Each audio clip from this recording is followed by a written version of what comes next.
인사하겠습니다. 하나님이 당신을 사랑하십니다. 이렇게 한번 인사해 볼까요? 네, 우리 찬양의 고백처럼 눈물로 흘리기 전에 눈물로 흘려서 이 자리에 오신 분들도 계실 거고, 그 사랑을 또 감격과 감사로 또 오신 분들이 계실 겁니다. 그래서 한 번 더 인사해 볼게요. 하나님은, 우리가 방금 전에 했잖아요. 하나님은 당신을 사랑하십니다 하고 인사하셨잖아요. 다시 한번 눈을 마주치면서 오늘도 사랑을 오늘도 하나님이 나를 사랑하십니다. 이렇게 한번 인사해 보겠습니다. 오늘도 하나님이 당신을 사랑하십니다. 할렐루야.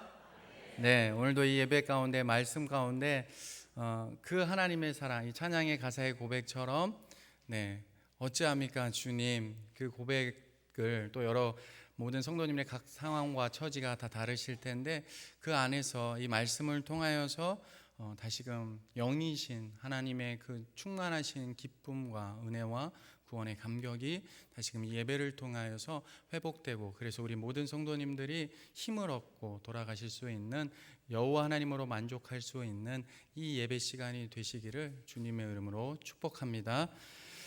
예전에 참 제가 우리 어른들한테 들었던 기억이 제 안에 많이 기억이 있었나 봐요. 그러니까 왜냐하면 여기 이제 많은 어르신분들도 계는데, 제가 이제 79년생, 70년대 마지막 끝자락에 태어난 사람입니다.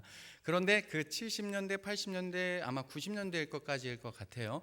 그때 이제 그 어른분들의 이 얘기를 제가 들었던 건 아직도 기억에 남는 게, 집회 한 번을 가면 어찌합니까? 자녀들까지 다 동원해서 그냥 거기 가서 어디가 집회한다 그러면 가셔서 몇 밤 며칠 막 그냥 텐트 하나 가지고 들고 가서, 그냥 애들은 먼 곳에 이제 같이 끌려가서 같이 그냥 그 애들과 함께 막 집회에 참여하셨다는 이야기가 아직도 제 귀에 생생합니다. 저도 한번 어렸을 때 기억이 남는 게, 그때까지는 아직도 우리 도로가 전 세계, 우리나라 도로가 아직 그렇게 좋지 않았던 때, 특히 기도원일 때는 비포장 도로였던 것 같아요. 어느 기도원인지는 기억이 안 나는데, 가는데 그 비포장 먼지가 차에, 버스에서 먼지가 확, 그 장면이 어린 제 기억에 아직도 남습니다. 또 어쩌합니까? 여러분들이 막 어디 뭐 병 고치는 은사, 또 기도의 능력, 귀신 들린 자를 내쫓는 기적을 일으키신 분이 오신단다, 그분이 오셔서 집회한다 그러면 어찌합니까? 아이고 하면서 너도 나도 그냥 또 이번에도 애들 데리시고 다 온 가족 동원해서 그냥 동네 사람 여기저기 그냥 해서 또 이렇게 집회를 다녀오셨던, 그 소문을 듣고 막 그렇게 했던, 그 말을 들었던, 저는 경험하진 않았지만 그런 기억이 있습니다. 그런데 오늘 말씀도 보면요, 예수님께서 행하신 기적과 그 이적에 대한 소문이 그 갈릴리 지역 주변으로 쫙 퍼지게 되면서, 본문 앞장인 마가복음 9장에 보면 말 못하게 하는 귀신 들린 아이에게서 이 귀신을 쫓아내시는 이러한 소문들이 이렇게 퍼지기 시작하면서 어떤 현상이 일어나게 됐냐면, 이 예수님이 계시는 곳에는 언제나 예수님을 만나기 위해 많은 사람들이 모여들곤 했습니다.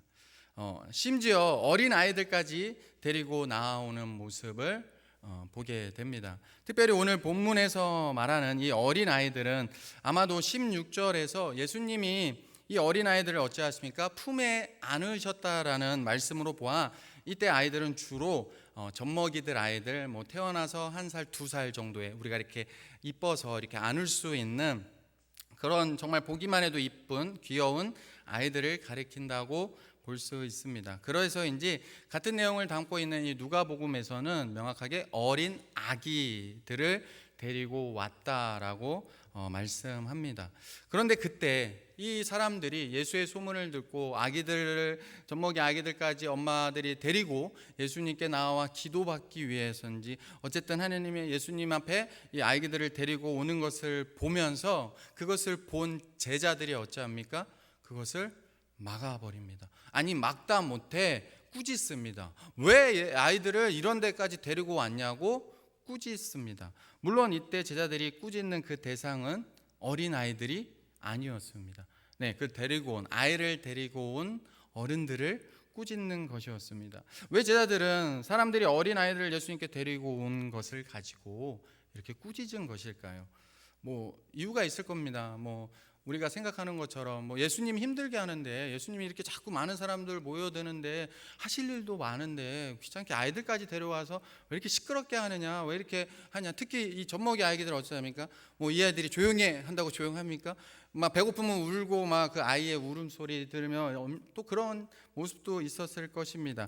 그만큼 어떻게 보면 예수님을 생각해서, 예수님을 위해서 제자들이 그랬나? 그렇게 생각할 수도 있습니다. 그런데 어떻게 보면 또 그 나라의 실제로는 그 당시의 문화가 어떻습니까? 우리가 오병의 기적을 통해서도 알 수 있듯이 어떻게 보면 또 당시의 문화가 여자아이와 어린 아이들은 이 오병에서도 그 인원수에 들지 않았던 것처럼 아주 하찮고 이용 가치가 없는 존재로 여겨졌습니다. 그렇기 때문에 그것 때문에 어떻게 보면 우리 한국 문화 비슷한 그 모습 때문에 막은 건 아닌가라고 또한 생각해 볼 수 있습니다. 어쨌든 이 제자들이 이 아이들을 데리고 오지 못하게 어른들을 꾸짖는 것은 어떻게 보면 예수님을 위해서 그런 거다라고 이렇게 생각할 수 있습니다. 그런데 이 14절에서 예수님의 반응을 보면 제자들이 예수님께 오는 그 아이들을 꾸짖는 그 모습을 보시고 오늘 말씀 뭐라 하냐면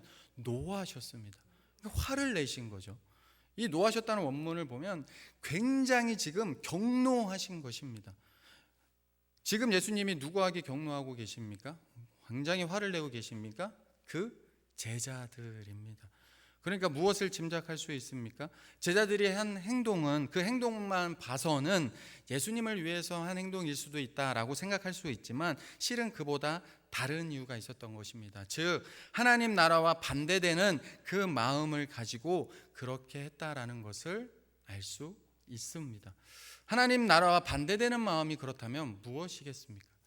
오늘 본문 앞장에서 오늘 이 사건 전에 어떤 일이 벌어졌냐면 제자들 사이에서 여러분도 한 번쯤 들어보셨을 누가 크냐라는 그 사건이 벌어졌습니다.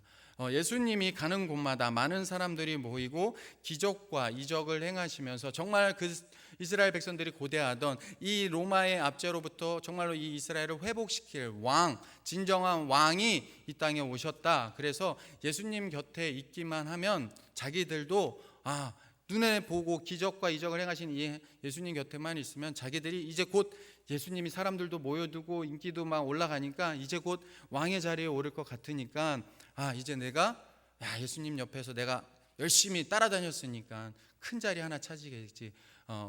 옛날 말로 말하면 뭐 우의정, 좌의정, 오늘날로 말하면 높은 자리 하나 예수님이 책임져 주실 거야. 그때 내가 이 자리에 올 거야. 아니야, 당신보다 내가 더 많이 좋은 일을 했어. 분명히 예수님이 나를 이 자리에 더 세울 거야 라고 자리 싸움 하면서 누가 크냐라고 다툼이 일어난 것입니다. 그럴 때 이 모습을 예수님이 보시고 그때도 오늘 말씀과 비슷하게 어린 아이들 하나 데리고 와서 9장 37절에서 이렇게 말씀하십니다. 누구든지 내 이름으로 이런 어린 아이 하나를 영접하면 곧 나를 영접함이요. 누구든지 나를 영접하면 나를 영접함이 아니요 나를 보내신 이를 영접함이니라 라고 말씀하고 계십니다. 그런데 지금 제자들의 모습은 어떠합니까? 여전히 누가 크냐입니다. 그 앞전에서 분명히 예수님한테 그렇게 가르침을 받았는데 여전히 누가 크냐라는 그 모습, 예수님 믿지 않는 사람과 그 똑같은 이 하나님 나라의 가치가 아닌 이 세상에 이 땅에 사는 세속적인 가치관, 즉 무엇입니까? 이용 가치에 따라 어린아이는 쓸모가 있다 없다라는 그 이용 가치에 따라 사람을 판단하는 그 가치관을 가지고 있었기에 예수님께서 어린아이들을 만져주시길 바라며 그 아이들을 데리고 나온 어른들을 꾸짖는 제자들을 보시고 더욱 경노하신 것입니다. 그만큼 무엇입니까? 제자들에게 있어서 가장 중요한 지금의 가치는 여전히 누가 크냐입니다. 하나님은 사람을 외모로 판단하지 않으십니다. 그러나 여전히 사람을 외모로 판단하는 제자들, 하나님의 나라에 대한 예수님과 늘 동고동락하며 공생애를 하며 예수님을 따라다니고 있지만 여전히 하나님의 나라에 대해 눈이 열리지 않는 제자들의 모습에 예수님이 상당히 지금 분노하시며 경노하셨다는 것입니다. 제가 이 설교를 준비하면서 오늘날 사람들은 어떻게 보면 인생의 가장 중요한 가치를 어디에 두고 사나 하고 한번 검색을 해 보았습니다. 궁금하게 돼서 한번 검색해 보았는데 그 메뉴에 떴던 게 아마 박세리 그 선수분이 책을 쓰면서 조사를 했는지 어쨌든 직장인들을 대상으로 설문조사를 했는데 거기서 이 인생에서 가장 중요한 가치로 무엇을 여기느냐라는 그 질문의 1위가 뭐였냐면 건강이었습니다. 그리고 2위가 가족이었습니다. 그 다음으로 행복, 돈, 친구 이런 순이었습니다. 그리고 우리나라뿐만 아니라 세계인들은 얼마나 다를까 해서 미국에서 또 한 여론조사 기관에서 조사를 했는데 그 세계인들의 대부분의 설문조사에서 인생의 가장 중요한 가치로 여기는 1위가 뭐냐면 가족입니다. 가족. 어떻게 보면 오늘날 시대의 트렌드를 말해주는 것 같습니다. 한 10년 전만 해도 돈이었던 것 같은데 이제 뭘로 바뀌고 있는 겁니까? 돈보다 어떻게 보면 가족 또는 건강이라는 것이죠. 그런데 특이한 점은 우리나라만 다른 세계 많은 사람들은 대부분의 나라가 가장 중요한 가치로 가족이 1위였는데 우리나라만 물질적 풍요를 아직도 사람의 가장 중요한 가치로 꼽았다는 것입니다. 그리고 가족, 건강 이런 순위였습니다. 설문조사라는 것이 온 국민을 대상으로 한 것도 아니고 그리고 일반 사람들을 대상으로 한 설문조사이기에 많은 사람들이 이런 것들을 가치로 두고 있구나라고 우리는 생각할 수 있습니다. 그런데 만약 예수님을 믿는 우리 또한 하나님을 믿는다고 하면서 오늘날 많은 사람들처럼 건강 또는 가족, 물질적 풍요를 가장 하나님보다 더 중요한 가치로 여긴다면 어쩌면 예수님께서 지금 이 아이들을 데리고 온 그 어른들을 꾸짖는, 여전히 누가 크냐 이용 가치에 따라 그 사람을 판단하면서 꾸짖는 예수님을 위하는 것 같지만 실은 그 마음속은 여전히 하나님이 아닌 이 세상의 것에 마음을 두고 있기에 꾸짖는 제자들의 모습은 아닌지 우리가 생각하며 오늘 말씀에 좀 더 귀를 기울여야 한다고 생각합니다. 여러분, 그런데 제자들과 달리 예수님은 어린아이들을 어떻게 대하셨습니까? 오늘 14절 말씀을 보시면 어린아이들이 내게 오는 것을 용납하고 금하지 말라 하셨습니다. 그러면서 14절 끝에 놀라운 말씀을 하시는데 뭐라고 말씀하시냐면 하나님의 나라는 이런 자의 것이니라. 마태복음 19장에서도요 하나님의 나라를 뭐라고 표현하고 있냐면 천국이라고 합니다. 같은 내용 본문을 천국이라고 표현하고 있습니다. 결국 하나님의 나라는 무엇을 얘기합니까? 천국입니다. 그럼 여기서 말하는 하나님의 나라는 이런 자는 누구를 가리키는 것입니까? 어린 아이들입니다. 그래서 오늘 본문은 어떻게 보면 여러분들이 어린이 주일날, 특별히 오늘이 어린이 주일이지 않습니까? 어린이 주일날 어린이 주일날 하는 말씀이구나라고 생각하면서 우리는 또 어떻게 생각합니까? 어린이들을 대상으로 해야지 맞는 설교는 아닌가라는 생각 또한 하게 합니다. 그런데 오늘 본문을 잘 보시면 예수님은 어린 아이들을 향해 지금 이 말씀을 하고 계시는 것이 아닙니다. 그보다 누구를 향해서 이 말씀을 하고 계십니까? 먼저는 예수님과 함께 공생애를 보내고 있는 그 제자들에게 하는 것일 수도 있고요. 더 나아가서는 지금 상황이 어떻습니까? 예수님을 보기에 많은 무리들이 몰려들었습니다. 그 안에는 누구도 있었습니까? 이제 예수님에 대해서 꼬투리를 잡을 것을 찾으려고 온 바리새인도 있었고 또 그 안에는 정말 기적과 이상을 행한다는데 그것을 지켜보기 위해서 보기 위해서 몰려온 많은 어른들도 있었습니다. 결국 어른들에게 하시는 그곳에 모인 이 갓난 아기가 아닌 그 실제적으로 예수님의 말씀을 듣는 어른들을 향한 예수님의 말씀입니다. 이것을 오늘날로 말한다면 이렇게 말할 수 있을 것 같습니다. 교회를 다니면서 신앙생활을 하면서도 여전히 이 땅의 것을 나는 하나님을 믿습니다 하지만 여전히 이 땅의 것을 최고의 가치로 두고 살아가며 아직 하나님의 나라에 대한 그 가치를 모르는 제자들과 같은 분들이 있다면 또 어찌 보면 오래도록 종교 생활이 그저 몸에 자연스럽게 배어 있기는 하지만 예수님을 만나지 못한 혹여 바리새인 같은 분들이 또 어쩌면 예수님을 통해 자신들에게도 기적과 이적이 나타나기를 바라며 모여든 수많은 사람들과 같이 내 눈앞에 보이는 당장의 그 유익을 위해 예수님 앞에 나왔지만 아직 예수님을 만나지 못한 분들이 정말 예수님을 인격적으로 즉 우리의 지정의가 모두 하나님의 말씀에 반응되어지도록 예수님은 이 어린아이를 통해 다시 한번 이 예배를 통해서 하나님 앞에 나온 우리에게 하나님의 나라가 어떤 것이며 하나님의 나라가 어떤 자가 들어갈 수 있는지를 들으라고 하시는 말씀이라고 생각합니다. 그러면서 또 15절에서 예수님이 이렇게 말씀하십니다. 내가 진실로 진실로, 우리 같이 한번 15절을 읽을까요? 같이 한번 다시 한번 읽겠습니다. 시작. 내가 진실로 너희에게 이르노니 하나님의 나라를 어린아이와 같이 받들지 않는 자는 결단코 그곳에 들어가지 못하리라. 아멘.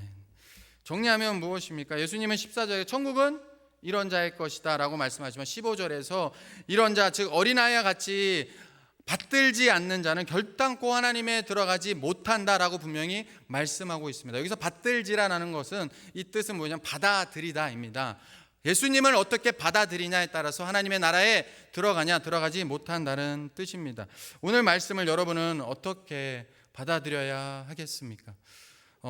그런데 제가 이렇게 말씀드리면 혹여 이렇게 생각하시는 분들이 있을 것 같습니다. 어린아이들은 그러면 다 천국에 가는 것인가? 라고 하는 의문이 생길지도 모르겠습니다. 그런데 오늘 본문은 그런 뜻이 아닙니다. 우리가 다 아는 것처럼 인간은 다 죄인입니다. 우리 눈에 아무리 착하게 보이고 순해 보이는 갓 태어난 아기들일지라도 그 아이 역시 죄인으로서 하나님의 사랑과 은혜가 절대적으로 필요한 존재들입니다. 네, 저희 집에 막둥이도, 저희가 늦둥이죠. 늦둥이도 이제 4살이 되었습니다. 태어난 게 엊그제 같은데 정말로 태어났을 때는 아직도 눈에 선합니다. 네, 정말로 힘들었던 저희 가정의 삶에 어떻게 보면 기쁨이었습니다. 보는 것만 해도 귀엽고 똥을 싸도 귀엽고 오줌을 싸도 귀엽고 모래도 귀여웠습니다. 너무 귀여웠어요. 그런데 이 아이가 어느 순간 3살 정도 되기 시작하면서 어떻게 돌변하기 시작합니까? 완전히 이기적으로 자기밖에 모릅니다. 자기밖에 몰라서 뭐 하다 그러면 엄마 때문이야, 누구 때문이야 부터 시작해서 당장 테레비 틀으라고 테레비 껐다 하면 바로 그냥 울고불고 난리치고 막 합니다. 얼마나 자기 이기적으로 돌변하는지 모르겠습니다. 그래서 성경을 보시면요, 시편 51편 5절에서 이렇게 말씀합니다. 우리 PPT 제가 말씀드렸는데 준비되어 있나요? 51절 5절 안 돼 있는 것 같아서 제가 읽어드리겠습니다. 시편 51편 5절에 이렇게 말씀합니다. 내가 죄악 중에서 출생하였으며 어머니가 죄 중에서 나를 잉태하였나이다 라고 시인은 고백합니다. 너무 어리고 너무 귀엽고 이 아이가 무슨 뭐 잘못했으면 얼마나 잘못했고 뭐 죄가 있겠냐라고 생각될지 모르지만 그럼에도 불구하고 인간은 태어나면서부터 오직 예수 그리스도의 십자가 보혈로 죄 용서함을 받고 십자가 복음을 믿음으로 구원을 받아야 하는 죄인입니다. 네, 하나님의 나라는 그래서 우리의 실력으로 들어갈 수 있는 나라가 아닌 오직 십자가 복음을 믿음으로 들어가는 나라입니다. 어린이 찬양에 이런 게 있죠. 돈으로도 못 가요 하나님 나라. 무엇으로 갑니까? 오직 믿음으로 가는 나라, 하나님 나라입니다. 그럼에도 불구하고 이 땅을 살아가면서 하나님의 그 놀라운 구원의 감격과 그 은혜를 경험한 자가 하나님을 향한 믿음의 삶을 살아가는 삶이 도대체 무엇이냐라는 겁니다. 그러기에 예수님이 왜 어린아이 같이 받들지 않으면 결단코 하나님의 나라에 들어가지 못한다고 말씀하신 걸까요? 어린아이에 같다는 의미가 도대체 무엇이냐라는 것입니다. 그것은 어린아이들이 가지고 있는 특성 때문에 그렇습니다. 특별히 제가 말씀드리는 이 어린아이들은 제가 아까도 말씀드렸지 갓 태어난 이 어린아이들을 생각해 보면 그 특성을 보면 알 수 있을 것 같습니다. 그리고 이 어린아이들이 가지고 있는 특성은 무엇과 연결되어 있냐면 예수 그리스도를 믿는 믿음과 거듭난 다시 태어난 이 믿음과 연결되어 있습니다. 그렇다면 예수님이 말씀하시는 이 어린아이와 같이 할 때 어린아이들이 가지고 있는 갓난아이가 가지고 있는 특성이 무엇이며 왜 그것은 하나님의 나라와 연결되어 있는 걸까요?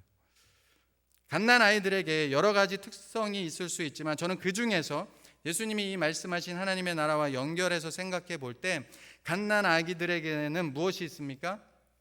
부모에 대한 절대적인 신뢰와 절대적인 의존성을 가지고 있습니다. 거기서 이 하나님의 말씀의 진리를 찾을 수 있을 것 같습니다. 갓 태어난 어린아이일수록 무엇입니까? 부모 중에 특별히 엄마 아빠 중에 누구를 더 찾습니까?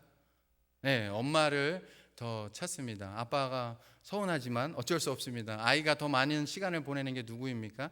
엄마이기에 엄마를 찾습니다. 그래서 말을 못할 때면 어찌합니까? 말을 못하고 몸을 못 가는데도 기저귀가 자기가 응가를 싸고 뭐가 소변을 해서 불편하면 그 상태로 가만히 있자고 어찌합니까? 울고불고 보채며 엄마를 찾습니다. 왜냐하면 엄마만이, 내가 의지할 곳은 엄마밖에 없다는 것을 본능적으로 아는 것이죠. 그래서 막 엄마를 찾습니다. 근데 우리가 또 이렇게 지내다 보면 귀여운 너무 아기를 보면 어찌합니까? 너무 아기 이쁘다고 한번 안아봐도 되냐고 이렇게 하지 않습니까? 그러면 엄마 손을 탄 아이일수록, 엄마를 더 의지하고 엄마 품을 가장 평안하게 느끼는 아이일수록 어찌합니까? 엄마 손에 떨어지는 순간 울고불고 난리치며 다시 엄마에게로 가기를 원합니다. 왜 그럽니까? 불안한 겁니다. 지금 엄마 품 안에 있는 게 가장 편안하고 안정감을 느끼는 건데 그 품을 떠나니까 불안한 겁니다. 그래서 울고불고 하면서 내가 절대적으로 믿고 신뢰할 수 있는, 의지해야 될 그 엄마에게 나 보내달라고 울고불고 떼쓰는 것입니다. 그런 의미에서 어린아이같이라는 이 표현은 예수 그리스도를 믿음으로 거듭난, 즉 다시 태어난 믿음의 사람으로서 이 땅을 살면서 어린아이같이 하나님에 대한 절대적인 신뢰와 그 의존성을 이야기한다고 볼 수 있습니다. 즉 하나님을요, 아까 그 인생의 중요한 가치가 뭐냐고 설문조사를 말씀한 것처럼 이 말을 더 쉽게 표현하면 이겁니다. 믿음으로 다시 거듭난 사람은요, 무엇이 됩니까? 이 갓 태어난 아기처럼요, 하나님을 내 인생의 가장 중요한 가치로 여긴다는 것입니다. 내가 가장 신뢰하고, 내가 가장 의지하고, 내가 가장 그 주님의 품 안에서 안정한 평안을, 이 험한 세상 속에서 가장 평안을 누릴 수 있는 존재가 누구라는 겁니까? 하나님 한 분밖에 없음을 고백하는 것입니다. 아주 갓난아이일수록요, 엄마를 향한 절대적인 신뢰와 그 의존성을 보입니다. 그런데요. 우리 아이들에게 제가 책을 읽으면서 거기서 좀 이렇게 착안을 한 건데, 사랑합니다라는 아이 도서가 있습니다. 보면 아이가 자라고 그래도 나는 너를 사랑해 이런 책이거든요. 거기서 착안을 했는데, 그런데 뭡니까? 점점 아이가 자라고 또 자라면 어른이 될수록 어떻게 변화갑니까? 갓난아이 시절에 엄마를 전적으로 의지했던 그 모습, 전적으로 엄마 품 안에서 안정감을 느꼈던 그 모습이 점점 사라져 갑니다.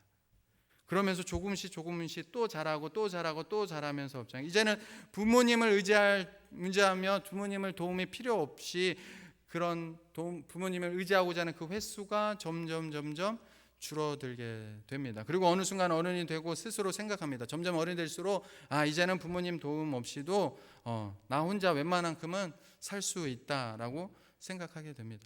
즉 아이들은 자라면서 부모님에 대한 의존도가 점점 줄어들게 됩니다.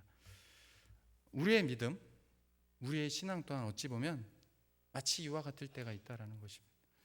다 자라긴 자랐습니다. 어른이 되었습니다. 그런데 건강한 어른일수록 어찌합니까? 더 부모님을 공경합니다. 더 부모님을 의지합니다. 부모님이 있는 것만으로도 감사하고 내게 힘이라는 것을 알게 됩니다. 저는 가끔 생각합니다.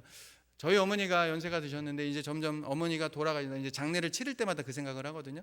만일에 나에게 하나의 유일한 어머니마저 돌아가신다면 내가 인간적으로 그걸 감당할 수 있을까? 나 또한 하나님의 나라를, 천국을 소망하며 산다고 하는데 그것을 감당할 수 있을까?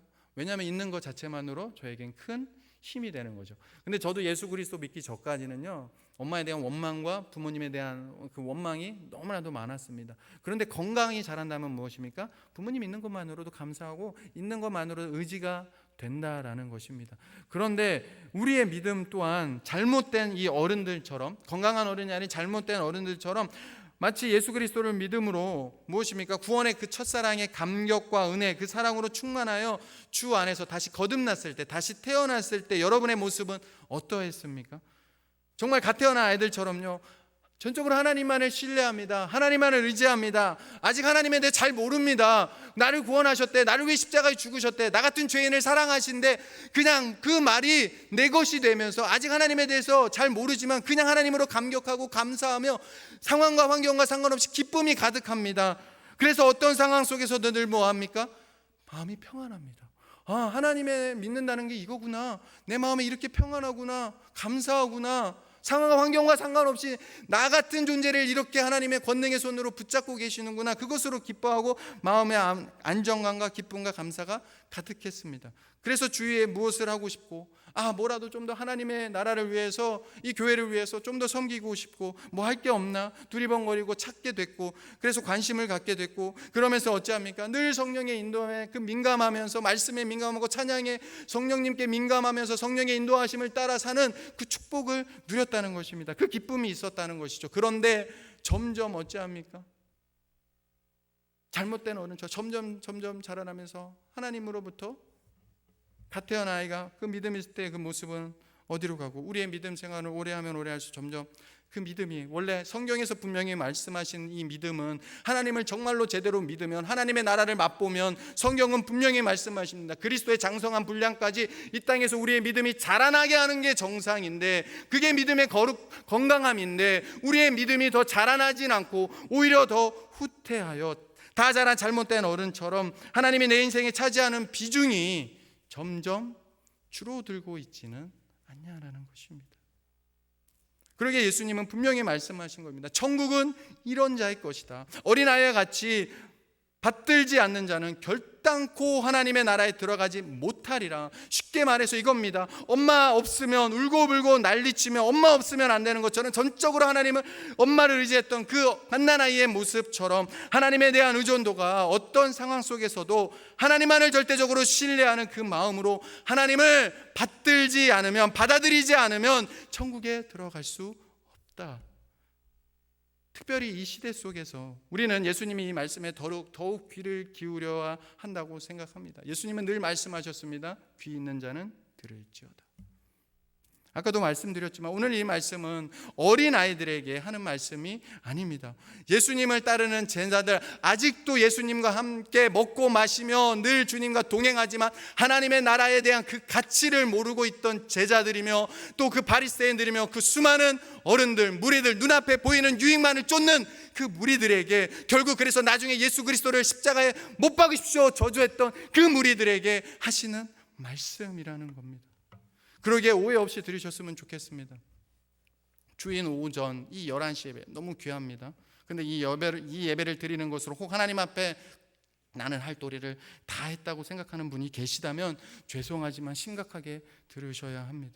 또한 예배는 잘 들으시고 봉사도 열심히 합니다. 내가 할 도리를 다 한다고 생각하고 있지만 그 마음에 정말로 갓 태어난 아이처럼 주님으로 말미암은 그 평안을 놓치고 어느 순간 의무적으로 그냥 나오는 종교의 신앙생활이라면, 그것이 정말 갓난 아기가 엄마한테 떨어져 불안감을 느끼고 울고불고 떼쓰며 다시 엄마를 찾고, 그래서 엄마가 안아주고 나서야 안심이 되는 것처럼 여러분의 신앙생활이 그렇게 하나님을 믿고 의지하고 신뢰하는 모습인지, 정말 하나님이 내 인생의 가장 중요한 최고의 가치인지를 돌아볼 필요성이 있다라는 것입니다. 여러분, 구약의 야곱을 보십시오. 야곱, 여러분 너무나도 잘 알고 있는 야곱. 그 야곱이 어찌합니까? 오늘날로 말하면요, 너무나도 지혜가 총명하고요, 특별히 처세술이 아주 뛰어난 사람입니다.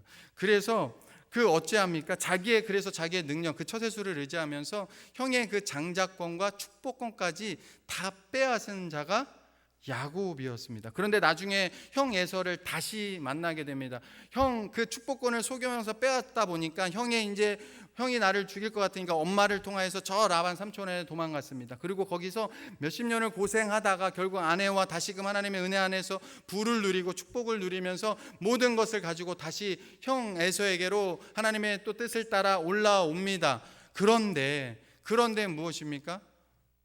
형 에서를 만나기 전에 문안을 드렸더니 형이 400명의 군사를 데리고 자기를 맞은다는 그 모습에 아직도 형의 화가 풀리지 않아서 자기가 가지고 있던 그 위기의식을 느낍니다. 어떤 위기의식입니까? 내가 지금 쌓아놓은 이 모든 것을 한 번에 다 잃을 수 있겠구나. 더 나아가서 이 생명도 이룰 수 있겠구나라는 위기의식에 빠집니다. 그러면서 어찌합니까? 그 종들과 가족들을 먼저 다 보내고 이제 홀로 그 야복강에서 홀로 있을 때, 두려움에 떨고 있을 때, 처음에는 하나님인지도 몰랐어요. 그냥만 붙드는 겁니다. 붙들려고 했는데 그 하나님을 하나님인 줄 알고 나중에는 축복하지 않으면 보내지 않겠다 하니까 나중에 어찌합니까? 그 하나님이 그 야곱의 허벅지 관철까지 그냥 쫙 쪼개시면서, 오늘날로 말하면 이 다리를 제대로 움직이지 못할 정도로 그 하면서 어찌합니까? 축복하지 않으면 보내시지 않다. 그러면서 하나님을 놓지 않습니다. 여기 잘 들으셔야 됩니다. 하나님으로 거듭났다는 건요, 지금 야곱은요 하나님을 모르는 자가 아닙니다. 하나님을 믿는다고 하는 사람이었고 하나님을 아는 자였습니다. 그럼에도 불구하고 이 땅을 살아가면서 자기의 처세술과 자기의 능력만을 의지하고 이 땅의 것을 최고의 가치로 여기면서 여전히 부만 눌리며 살아가려 했던 그 모습 속에 하나님이 다시금 그의 가장 두려움 속에 있을 때 찾아온 것입니다. 그때 그는 결코 하나님을 놓지 않았습니다. 그때 하나님이 결국 그를 축복하시면 어떠합니까? 그 야곱을, 이름을 야곱에서 무엇으로 바꾸십니까? 이스라엘로 바꾸십니다. 한마디로 무엇입니까? 다시 하나님 안에서 태어난 것입니다. 다시 태어난 것입니다. 인생의 전환점을 맞이한 것이죠. 주님이 말씀하십니다. 어린아이 같지 않으면, 받들지 않으면 결단코 하나님의 나라에 들어가지 못하리라. 즉 이 말은 하나님의 백성은 철저하게 무엇입니까? 나의 무능, 이 죄를 범하지 않을 수 없는 이 연약함을 늘 인정하며, 그러나 거기에서만 머무는 것이 아니라 나는 연약합니다, 나는 무지합니다, 그 자리에만 머무는 것이 아니라, 오늘날 많은 분들이 어찌합니까? 단번에 예수 그리스도께서 십자가에 우리의 죄를 사하여 주셨습니다. 죄 용서하여 주셨습니다. 구원하여 주셨습니다. 너무나도 이것을 좋아합니다. 그런데 많은 분들이 여기에만 머물러 있습니다. 하나님은 물과 성령으로 거듭나라 하셨습니다. 물과 성령으로 거듭나라 하는 말은 그냥 구원받은 기쁨, 감격과 거기에서만 머물라는 것이 아니라, 이제는 무엇입니까? 이 땅의 이 험한 세상을 너희가 살아야 가는데 이 땅에서 이 땅의 것을 최고의 가치로 여기지 말고 이제는 하나님이 최고의 가치라는 걸 알아라. 그러기 위해서 험한 세상에게 널 혼자 내버려 두지 않겠다. 성령을 보내두리라. 그래서 물과 성령으로 거듭나게 하시며, 오순절 성령 다람하게 제자들이 어떻게 변화됩니까? 성령을 받음으로 완전히 변화되게 됩니다. 하나님의 말씀을 잘 보십시오. 성령을 주셨습니다. 그런데 다시 내가 거두겠다 하시는 말씀은 한마디도 없습니다. 무엇입니까? 영원히 우리에게 주신다 약속하신 것입니다. 제자들에게 주셨고 오늘을 살아가는 우리에게도 성령 하나님을 보내주시겠다 약속하고 계시는 것입니다. 왜요? 이 험한 세상, 자꾸만 이 세상은 우리가 이 땅의 것이 눈에 보이는 것이 전부로 여기며 살아가고자 하는데, 아니다! 하나님이 너희가 믿고 의지하고 절대적으로 의지할 분은 오직 여호와 하나님밖에 없다. 자꾸 다른 데 마음 뺏기지 마라. 나에게 마음을 주기를 원한다. 나는 너를 사랑한다. 하나님이 왜 우리를 사랑한다 말씀하여 주시겠습니까? 우리를 그만큼 사랑받기 원해서요. 여러분, 이게 말이 됩니까? 우리를 창조하시고 전능하신 하나님, 우리의 죄를 왜 기꺼이 자신의 독생자 예수 그리스도를 죽기까지 십자가에 사랑하신 예수님이 우리를 먼저 사랑하신다고요. 그리고 그 사랑을 받길 원하신다고. 그리고 우리를 홀로 내버려 두지 않으시고 성령 하나님을 보내주심으로 우리와 함께 살아가게 하신다고 약속하고 계신다는 것입니다. 그래서 어린아이 같은 믿음이란 우리는 하나님을 의지하며 살아야 하는 존재라는 사실 잊지 말라는 것입니다. 네, 분명 우리 중에는 정말 하나님을 잘 믿고 싶은데, 그런데 자꾸 이런저런 이유 때문에, 때로는 사람들과 관계 속에서 사람 때문에 믿음이 후퇴하며 어린아이 같은 이 믿음을 잃어버리고 계신 분들이 계실 거라 생각합니다. 왜냐하면 세상에 예수 그리스도를, 기독교를 더 욕하는 사람들을 보면요, 어떻게 보면 그들의 아픔이 있는 건데, 또 예수님을 잘 믿고 싶은데 잘 못 믿는 사람 속에는 아픔이 있는 건데, 그 아픔이 무엇입니까? 사람입니다. 사람. 여러분 다 들어보셨을 거 아닙니까? 그분들이 예수님, 이 땅을 사는데 예수님이 문제입니까? 다 얘기합니다.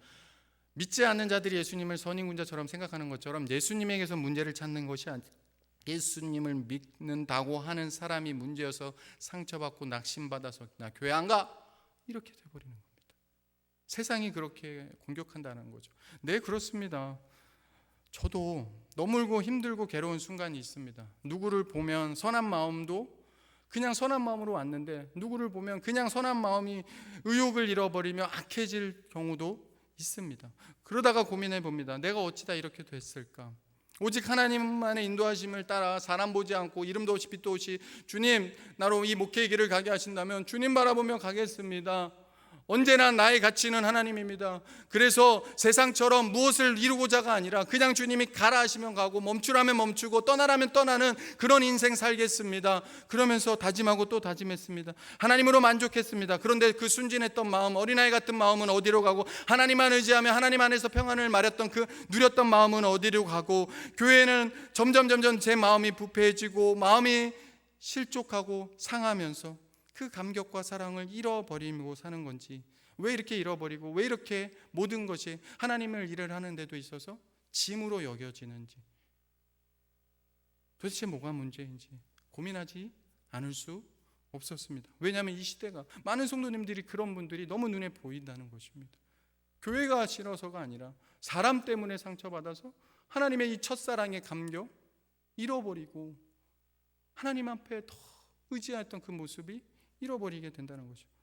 무엇이 하나님의 뜻대로 살고자 하는 선한 동기를 이 시대 성도들에게 빼앗아 갈 뿐만 아니라 잃어버리게 만드는 것일까요? 어떻게든 이렇게 된 문제 원인을 찾고자 이런저런 핑계를 저 스스로도 찾아보는데, 참 하나님이 그럴 때마다 어떻게 말씀하시냐면, 우리의 연약함은 문제를 찾고 상황을 따집니다. 누구 때문에? 아까 제가 그 어린 3살, 4살짜리 태주 웃기지도 않습니다. 정말 너 때문에, 엄마 때문이야 막 하는 거 보면 정말. 근데 전 하나님 앞에 문제를 찾을 때, 하나님 나 너무 힘들어요. 내가 왜 이렇게까지 해야 되는 건데요? 막 할 때 하나님이 뭐라고 말씀하시는지 아세요? 진리는 항상 똑같았습니다. 너 때문이야. 누구 때문이 아니라 내가 문제였습니다. 하나님과 나와의 예수 그리스도로 말미암아 이루신 그 완전한 사랑을 이루신 그 감격과 은혜는 어디로 가고, 내가 좀 잘났다고, 내가 좀 뭐 한다고, 내가 뭐 한다고 교만해져서 금세 내 자신이 얼마나 초라한 존재인지를 잃어버리니까 보이는 겁니다. 누구 때문에 하면서 보는 것입니다. 기억하십시오. 나를 제외하면 결코 하나님의 나라를 가치를 깨닫지 못합니다. 이 예수 그리스도 안에서 나에게 주어진 그 가치를 정말 알지 못합니다. 여러분, 저와 여기에 모인 우리는 하나님 앞에 심판대에 다 서는 자들입니다. 그럴 때 하나님이 어린아이 같은 이 믿음을 회복하지 못하고 살아가고 있다면, 그때까지 이 믿음을 회복하지 못하고 살아가고 있다면 하나님이 어떻게 말씀하실까요? 우리는 그때 가서 하나님 앞에 뭐라고 말할까요? 하나님, 제가 정말 하나님이 잘 믿고 싶었는데 누구 때문에, 이런 상황 때문에, 이런 것 때문에 제가 정말 잘하고 싶은데 너무나도 그렇게 못했습니다. 하나님 제 마음 아시죠? 그때 하나님이 뭐라고 하실까요? 그래, 고생했다. 내가 네 마음 다 한다. 물론 그러시기도 하겠습니다. 그런데 또 한마디 하실 것 같아요. 그러면 십자가는 뭐니? 내가 널 위해, 그래서 널 위해 내 아들 독생자 예수 그리스도를 십자가 못 박혀 죽게 한 그 십자가의 능력은 무엇이니? 제가 이렇게 말씀드릴 수 있는 이유는, 하나님이 제가 그렇게 실망하고 낙심될 때 어떻게 저를 다시 살리냐면, 제가 생각하는 못된 마음, 거짓된 생각, 누구 때문에, 환경 때문에, 이런 모든 것보다 더 뛰어난 하나님의 큰 영광의 빛을 우리 주 예수 그리스도 안에서 말씀을 통해 역사하시는 성령의 능력에 사로잡게 하심으로 그 모든 더러운 생각을 버리고 다시금 어린아이 같은 마음을 갖게 하시며, 모든 것을 그냥 툭툭 털고 다시 일어나 담대하게 이 길을 기쁨으로 감사함으로 걷게 하시는 이 놀라운 하나님의 은혜로 늘 하나님의 맡은 바의 사명을 감당하게 하시기 때문입니다.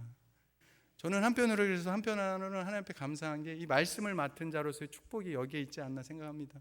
제가 말씀을 준비하면서 제가 먼저 은혜를 받고, 제가 먼저 도전을 받고, 그것을 여러분에게 전할 수 있다는 것 자체만으로 저는 하나님 앞에 감사합니다. 죄송합니다. 저는 하나님 앞에 기도해요. 하나님이 언제든지 저를 사용하지 않는다면 저는 언제든지 멈추겠습니다. 주님이 사용하실 때까지만 저는 주의 일을 감당하겠습니다. 미련 없습니다. 저는 더 세상 속으로 들어가 정말 하나님의 복음의 삶을 살고 싶은 사람입니다. 주님이 사용하실 때만 저는 쓰임 받기를 원합니다. 이게 저의 고백이기도 합니다. 네, 압니다. 여러분 삶이 참 고단하죠. 고단한 인생길입니다. 그런데 그 고단함보다 더 높고 위대하신 하나님이 나 같은 자를 위해 늘 동행하시고 함께 하신다는 그 자체가 위로가 되고 힘이 됩니다. 하나님으로 인해 어린아이 같이 그 자체로 마음이 평안하고 안식이 찾아옵니다. 사랑하는 성도 여러분, 이것이 바로 십자가 복음의 능력이라고 믿습니다. 바라기는 이 십자가의 복음의 능력을 회복하는 성도님들이 되시고 우리 교회가 되기를 주님의 이름으로 간절히 축원합니다.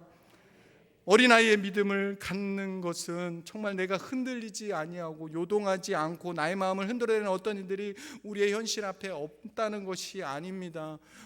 우리 앞에 그것들이 주어질지라도 무엇입니까? 우리 하나님이 그거를 아시기에 끝까지 우리를 건강하게 하나님만 바라보며 절대적으로 하나님만을 의지하며 나아갈 수 있는 이 믿음의 진보를 할 수 있도록, 어떻게 보면 그래서 오늘 하나님께서는 이 어린아이 주일을 맞아 다시금 어린아이 같은 이 신앙을 회복하길 원하신다고 생각합니다.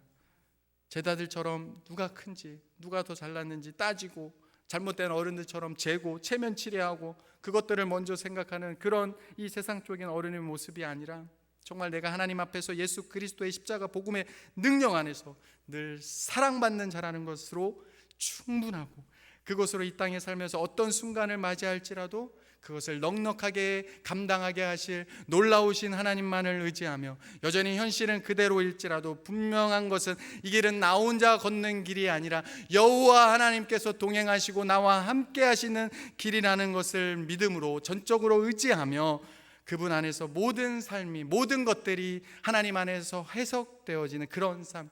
그래서 정말 갓 태어난 아이처럼 하나님으로 만족하고 하나님으로 기뻐하고, 더 나아가 또는 어려울 때는 아이가 엄마를 찾아 울듯이 그냥 하나님을 먼저 찾고 찾으면 두드리면 반드시 하나님이 열린 거 찾아와 주시고 문을 열게 해주시는 그 하나님의 놀라운 손길을 정말 진심으로 경험하며 다시금 그 영적 기쁨과 감사와 감격을 회복하며 살아가는 우리 교회 모든 성도님들이 되시기를 주님의 이름으로 간절히 축원합니다. 그런 의미에서 우리 함께 기도했으면 좋겠습니다. 이 시간 받은 말씀 붙잡고요, 정말 하나님, 우리는 하나님의 나라를 선물로 받은 자입니다. 나의 모습은 어떠합니까? 정말 하나님의 이 어린아이 같은 믿음을 회복할 수 있도록 주여. 여러분, 제가 설교자로서 늘 고민하는 게 뭐냐면요, 이거는요 가르친다고 해서 앞에서 제가 떠든다고 해서 사람이 하는 일이 아님을 압니다.